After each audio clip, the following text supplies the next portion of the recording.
Hello everybody, welcome back to Path of Nostalgia. This episode I'm looking at Paddington Bear. Yes, I'm talking about Paddington Bear. Been a long time coming for this. Right, let's begin.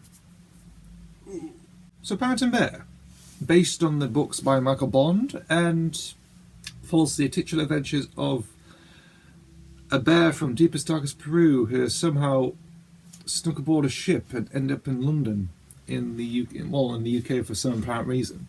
And obviously he's been left on the station for a while. As a little sign says, please look up this bear. And he meets the family known as the Browns. And they take him in as like a, let's say as like an actual member of the family very much. Not a pet. Well, how do you describe him? Is he a family member or a pet? Who knows? Well, he talks and walks like a human, but he's a bear. Wears a hat and a coat and has a fondness for marmalade. Just one of those things. Yeah, so it's based on the books by Michael Bond, and obviously television-wise, it was the first TV series of those books first broadcast in 1975 on BBC. Yeah, BBC broadcast them first, and the animation's interesting. It is. I'll just talk about it now actually, and the animation, of course, is interesting because you've got Paddington Bear, who's a stop-motion sort of 3D model of a bear with a black hat. Like a black hat, something like this really, like this, and like a big like navy blue coat. Whereas with the human characters, of course, like the Brown, the neighbours, and all the locals around London, they're sort of like 2D, like paper models. It's interesting actually because it's basically like you step into a different world. It's like going to a different planet, very much like a different area of, like you just step into somewhere completely new. It's like seeing it. It's mainly to do with, like, in the eyes of Paddington, very much like through his experience into this new world, very much. Like, he comes from deepest, darkest Peru, which is maybe full of bears, you know, from a family of bears who lives in the jungle, very much. He snuck aboard this ship, and he ends in this very alien world, very much filled with humans that talk and have, like, their own personalities and stuff like that. Yeah, and it's quite interesting how the style is out, how they stylize it out, which is quite good. Yeah. So, of course, as I mentioned before, Paddington is the main star of the show. We've also got the Browns, of course. I can't remember who else is there. There's Mr. Brown. There's Mr. and Mrs. Brown. You have, I think it's Lucy and I can't remember the boy's name. And then you got Mrs. Bird, who's the housekeeper as well, who lives with them.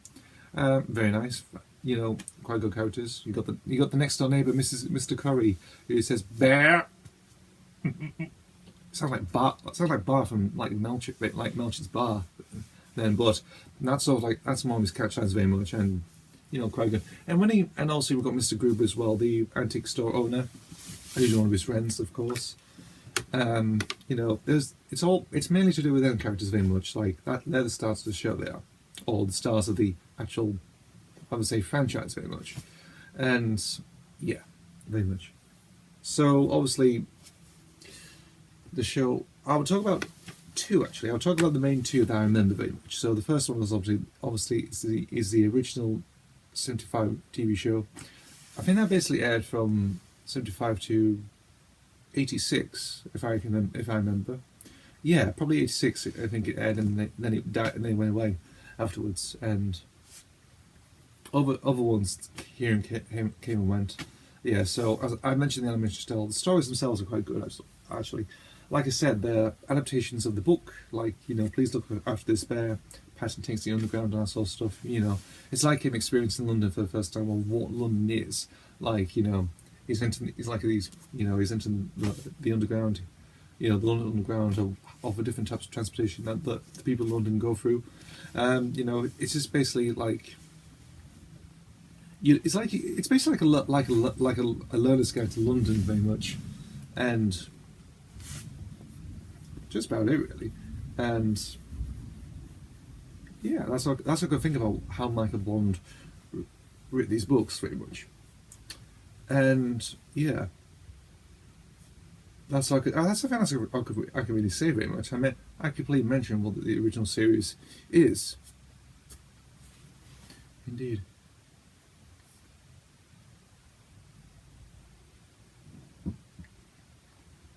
So let's talk about the other different type of iteration of Paddington, and that is the late 90s was it Canadian animated show. Yes, funny enough, I remember seeing this on the VHS. I heard of it. Well, I still got actually. Well, it's somewhere. It's somewhere because I haven't touched. Well, I still got a lot of VHSs somewhere. One of them actually was one called Cornell Toddlers, and that featured an episode of Paddington, the Canadian animated version, which I remember. To be honest, it's quite different. Obviously, it's more fluid. It's got it's the Nirvana version. It is. Nirvana's done like various other stuff, like famous American TV shows then, and then decided to outtake Paddington, maybe for American audience or something. To be honest, when I first watched it, I thought it's good. I did enjoy it. I think I still remember it because it's the episode when he goes on the ground, as I mentioned before. Like he gets lost on the ground, elevators and stuff like that, you know, and yeah.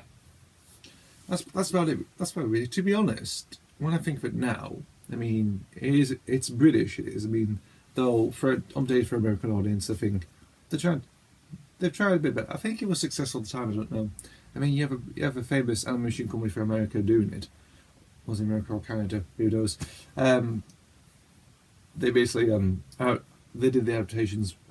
Well, they did it faithfully actually. Though it's got like the sort of like American charm to it as well that they had, but. It's still a bit faithful. It is, you know, it's still faithful to the source material that is the books.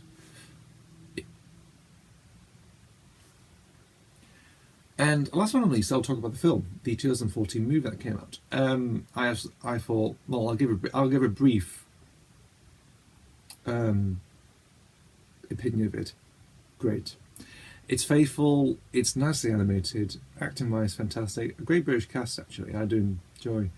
Which is good, and you know it's faithful. It is. Though it differs slightly. It means you got the original. Well, it sort of differs slightly, if you know what I mean. Like it's not like a full-on adaptation, like a full-on shot by shot of some like of the first story, or you know the first pilot of the original TV show. No, it sort of differs slightly. I won't review it on here. I'm not going to talk about it fully on here, but I'll do a review of it at some point. Whenever, how long this project will take.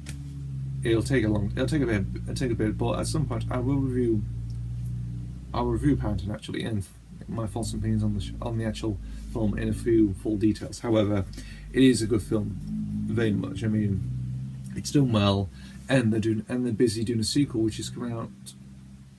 Is it this year or next year? It's about this year or next year. A sequel is coming out, which I'm looking forward to. So, how did I get into Paddington? Well, how do I get into Paddington?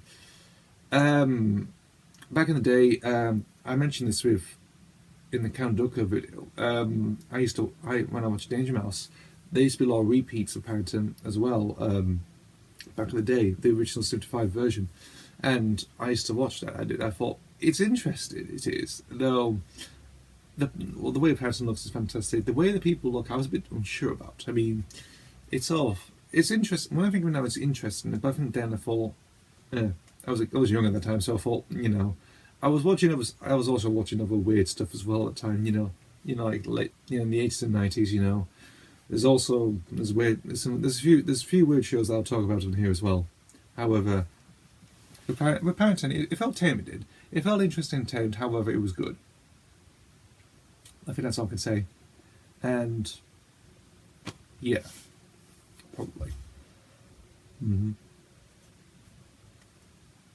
Yeah, that's all I can say about that. But I enjoyed it for what it was. I never really picked up any VHSs whatsoever, or I never appeared any compilations. I was watching on TV at the time, and just enjoyed it for what it was. I mean, it was sort of like. It was like nighttime viewing. Like there was like a nighttime slot or something that used to put on TV, and you know, Paddington used to be on. Danger Mouse was another one that used to be on as well. I think they came after each other or something like that, or featured on the same night. Just one of those things. Yeah. Anything else to mention? Oh yeah, they did brought back the original animation in a few years back from an advert for Marmite. They did. I thought that was interesting. That was. I mean. Yeah, they did a few ads for Marmite, and obviously Paddington changes up his sandwich instead of using marmalade, he uses Marmite instead of like squeezing Marmite. I always remember the one that used to be broken. Quiet, dogs! Quiet! I always remember the... Will you shut up? I always remember the adverts, specifically the one with the pigeon, in which, what was it, Paddington salmon sandwich, he squeezes Marmite on his sandwich, and obviously this pigeon comes along and says, oh, would you like a little bit? Then it chokes, then it spits out and chokes on Marmite, and flies into a windshield of a car, crashes into a fruit stand and covers a policeman into him with like watermelon oranges and stuff like that. Quite hilarious, actually. I mean, he only gave the bird a little sandwich and it went into a car, windscreen, and disaster struck. And there was another one I remember seeing, like last year actually. I think I was surprised there was another one actually. I think he was at a garden party. He was. Or someone's garden party or something, or a special event, and he basically fills the sandwiches with Marmite. So you think, tries to flavour, I'll make the sandwiches a bit better, and he squeezes Marmite in the sandwiches, and all the guests start choking or something, or coughing or vomiting. And I thought, that is funny, that is hilarious, that is actually... Yeah, shame they don't actually broadcast them anymore. I think they still do actually now and again, but it's just hilarious, it is, it's fantastic. I mean, they did it faithfully again. You know, they faithfully used the original 75 show, and obviously, well, nothing's really changed. It's just like a higher quality picture, and that's about it. Well, and it's really good. I thought it was really good. Yeah. So anyway, that's me talking about Paddington Bear, the essential British character that's now a legend. And so anyway, that's my opinions on Paddington Bear, and I will see you for the next video. See ya.